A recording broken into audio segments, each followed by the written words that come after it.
It's nice to speak with you today, Igor. And today I'm looking forward to hearing your views and experience regarding spare parts optimization. Before we start, can you provide a brief background of yourself? Okay, thank you, Dustin. Thank you for having me here today. So I'm working in Visagio, which is a consulting company, for more than 4 years as a project manager, leading projects mainly related to supply chain management in industries such as mining, oil and gas, and also retail. So I've been also working in international projects in South America, Europe, Africa, and Russia.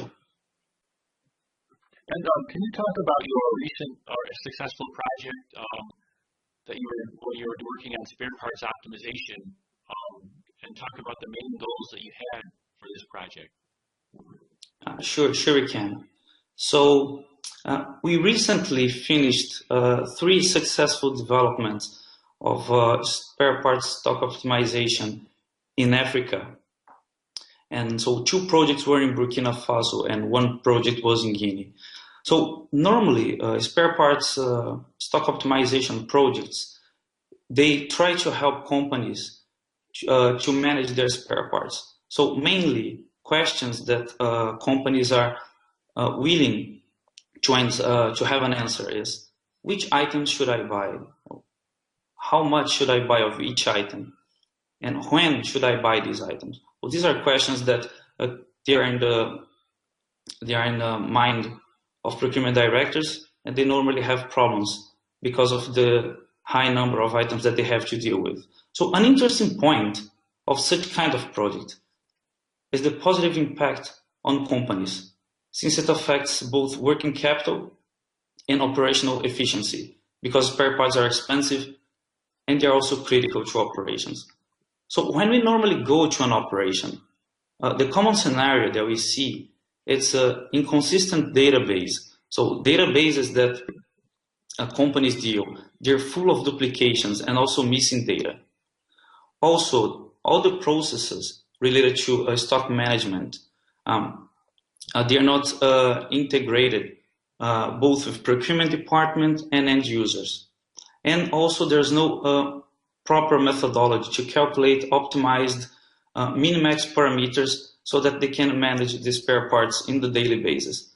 So as a direct consequence of these scenarios and these issues that I mentioned, is that companies end up having overstocked items, which ties up working capital, and understocked items, causing stockout events which impact production efficiency. So to tackle this kind of issues and to develop projects in order to solve most of the problems related to spare parts stock optimization, we have a 5-step approach. So first one is cleaning the database. So we collect data, we look for duplications using mathematical models and try to exclude these duplications from the system. Then we go into other databases trying to retrieve information that is missing, such as unit prices, part numbers, and categories of items.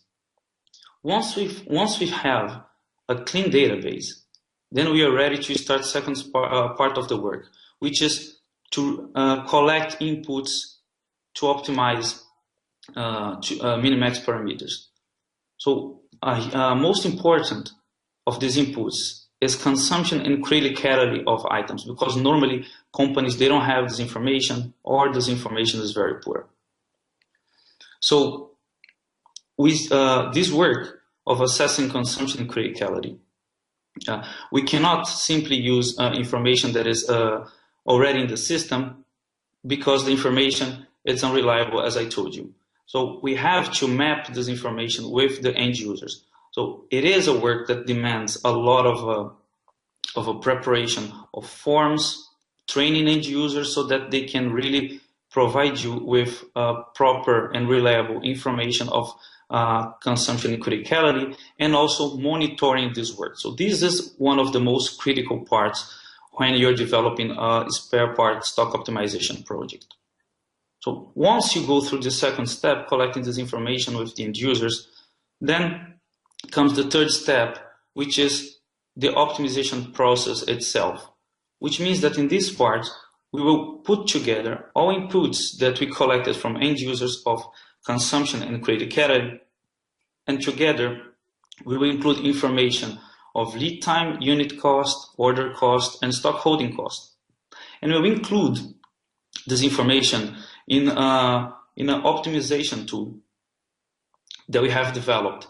So this optimization tool, it puts these inputs together and uses statistical models to properly calculate min-max parameters for both high turnover items and low turnover items, which are the most complicated one that just simple mathematical models cannot deal with them.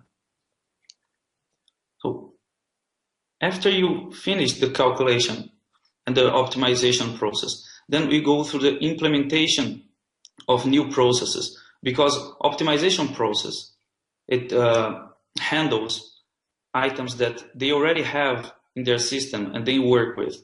But there's a second part which the operations is still running, and new items will be purchased, and they will have to create these items and manage them properly. So in order to avoid that in the future they will have such problems that they are facing now, so we have to guarantee that process of creating items, it's in place in a way that they will be able to calculate proper min-max parameters with correct data, so that they can manage in the future them properly. So we establish a new process, we design a new process of items creation and update in a way that we define roles and responsibility between procurement department and end users. So procurement department is responsible for inputs that they have access, such as lead time, such as unit cost via quotation, and they ask in the process, they receive information from the end users related to criticality of items and expected consumption during the year. Then we apply in this new process the optimization tool that I told you that we use to optimize items during the optimization process. So we give this tool to the procurement department, to the client, so that they can use the tool to calculate min-max parameters for the new items that will be created. And the second process that we also have to implement is to redefine the process that the companies reorder items. Because since many of them, they don't even have min-max parameters, they have to develop a detailed process so that they know exactly how to use min-max parameters once we calculate and we give the parameters to them. And the fifth step, which I think is the most important, and that is going to make sure that companies will be able to manage the spare parts after a project like this, is training. So normally we conduct around 40 hours of training and assisted operation to guarantee that all these processes, new processes I told you, they were absorbed by the procurement department, and that they can run the process without the presence of consulting team there. So by the end of a project, after this training, procurement team should be able to run processes without help of consulting team. So they will be independent.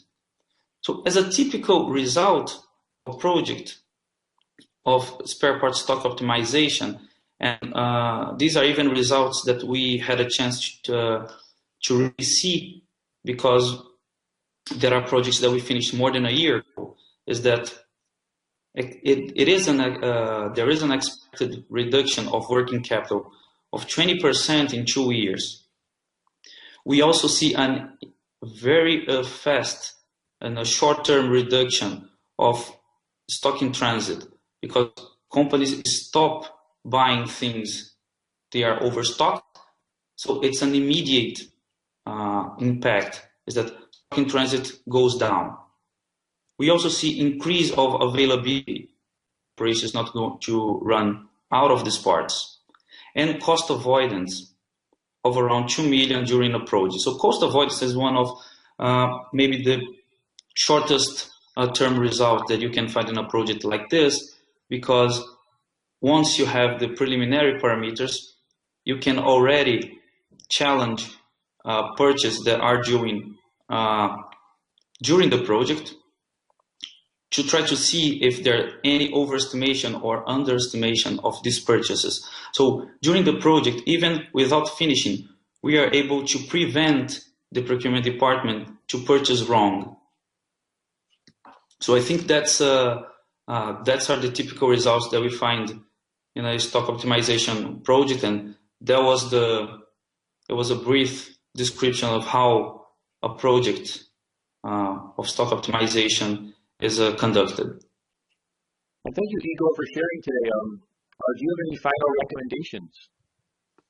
Recommendations that companies should really try to assess how they are in terms of stock management. Basically, trying to see if there's any feeling of if they are overstocked, and at the same time they see end users complaining that they don't see the items that they should find in the warehouse. If you are in this situation, if you see this scenario, your company or your operation is probably one big candidate for a project like this. And thanks for sharing today. Okay, thank you, Dustin. Thank you very much.